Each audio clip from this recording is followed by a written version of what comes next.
राजस्थान में इसी साल चुनाव होना है और चुनाव के लिए ग्राउंड लेवल पर बीजेपी ने अब काम करना शुरू कर दिया और सबसे पहले 100 सीटों पर फोकस यहां पर किया गया है। इन 100 सीटों के 10,000 बूथ सिलेक्ट करके बीजेपी ने काम करना शुरू कर दिया ताकि इन बूथ पर पार्टी को और ज्यादा मजबूत किया जा सके, क्योंकि इन 10,000 बूथ पर बीजेपी को हार का सामना पिछली बार करना पड़ा और ऐसे में आपको जानकारी दे दें, इसलिए बीजेपी ने यहाँ पर एक खास प्लान तैयार किया ताकि 2023 के लिए मजबूत किलेबंदी की जा सके। आप रिपोर्ट देखिए। राजस्थान के लिए बीजेपी का प्लान 100 सीटों पर होगा ज्यादा ध्यान, 10,000 बूथ पर फोकस, 2023 में खिलेगा लोटस। कर्नाटक में बीजेपी को भले ही हार मिली हो, लेकिन पार्टी ने अब राजस्थान के लिए अपनी तैयारियां तेज कर दी। राजस्थान की 100 विधानसभा सीटों के लिए बीजेपी ने एक्शन प्लान बनाना शुरू कर दिया है। साथ ही 10,000 ऐसे बूथ पर फोकस किया जा रहा है जहां 15 साल में बीजेपी को जीत नहीं मिली। बीजेपी एक एक सीट के नतीजों का एनालिसिस कर रही है। 100 सीटें ऐसी जहां बीजेपी 10,000 से कम वोटों के अंतर से हारी। 100 सीटों के 10,000 बूथ ऐसे जहां पिछले तीनों चुनाव बीजेपी हारी। 2013 में जीत के बावजूद इन बूथों पर पार्टी को कम वोट मिले। ज्यादातर बूथों पर लोकसभा चुनाव में पार्टी ने जीत हासिल की। इन 10,000 बूथों में ज्यादातर SC/ST प्रभाव वाले। SC/ST को साधने के लिए भाजपा ने खास एक्शन प्लान बनाया। 2023 के विधानसभा चुनाव में बीजेपी कोई गलती दोहराना नहीं चाहती। यही वजह है कि मजबूत स्ट्रेटजी पर काम हो रहा है। बीजेपी इस बार SC/ST वर्ग के मतदाताओं को अपने पक्ष में करने पर पूरा जोर लगा रही है।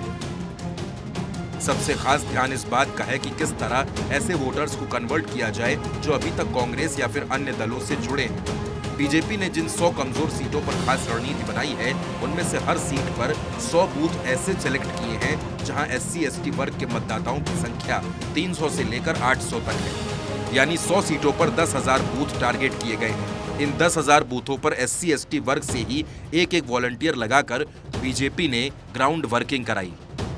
बूथ पर कौन कौन इन्फ्लुएंसर हैं, सामाजिक रिश्ते किन किन क्षेत्रों में हैं, उस बूथ में प्रभावी नेता कौन है, विरोधी पार्टी का प्रभावी नेता कौन है, उसका उसी पार्टी में प्रतिद्वंदी कौन है।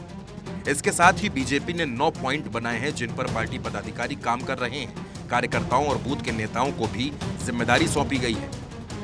की वोटर्स की तैयार की जा रही लिस्ट, बूथ स्तर पर मंदिरों मठों की लिस्ट बनेगी। स्वयं सहायता समूहों से संवाद, बूथ स्तर के पार्टी कार्यकर्ताओं में कोऑर्डिनेशन, दूसरे दलों के प्रभावी नेताओं की लिस्टिंग, सामाजिक संपर्कों का पता लगाने की कोशिश, नेताओं का बूथ पर सामाजिक प्रवास, बूथ पालक और बूथ प्रभारी की जिम्मेदारी, मोदी की योजनाओं से माहौल बनाने की कोशिश।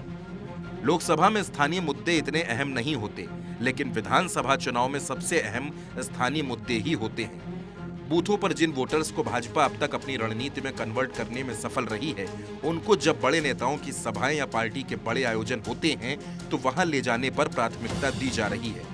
बीते दिनों भरतपुर में अमित शाह का कार्यक्रम हुआ, वहां भी चयनित बूथों से भीड़ जुटाई गई। ऐसा इसलिए ताकि इन बूथों पर बीजेपी का प्रभाव कायम किया जाए और जिन लोगों को कार्यक्रम में ले जाया जाए वो वापस आकर बीजेपी की माउथ पब्लिसिटी करें। अलवर की 11 सीटें, भरतपुर की 7, धौलपुर की 4, करौली की 4, दौसा की 5, सवाई माधोपुर की 4, झुंझुनू की 7, सीकर की 8, चुरू की 6, गंगानगर की 3, हनुमानगढ़ की 2, बीकानेर की 4, नागौर की 10, जोधपुर की 10, बाड़मेर की 7, डूंगरपुर की 4 और बांसवाड़ा की 5 सीटें शामिल। सीट वार बात करें तो भाजपा उन 76 सीटों पर इस बार ज्यादा काम कर रही है जहां वो पिछले 3 में से 2 चुनाव हारी।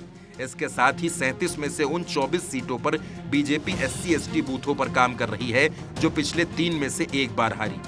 कुल मिलाकर बीजेपी 2023 के चुनाव में ऐसी किलेबंदी करना चाहती है जिसे कांग्रेस भेद न सके और 2023 में राजस्थान में बीजेपी प्रचंड बहुमत की सरकार बना सके, क्योंकि 2024 से पहले राजस्थान के नतीजे बेहद अहम होंगे। बीजेपी किसी भी कीमत पर राजस्थान को जीतना चाहती है।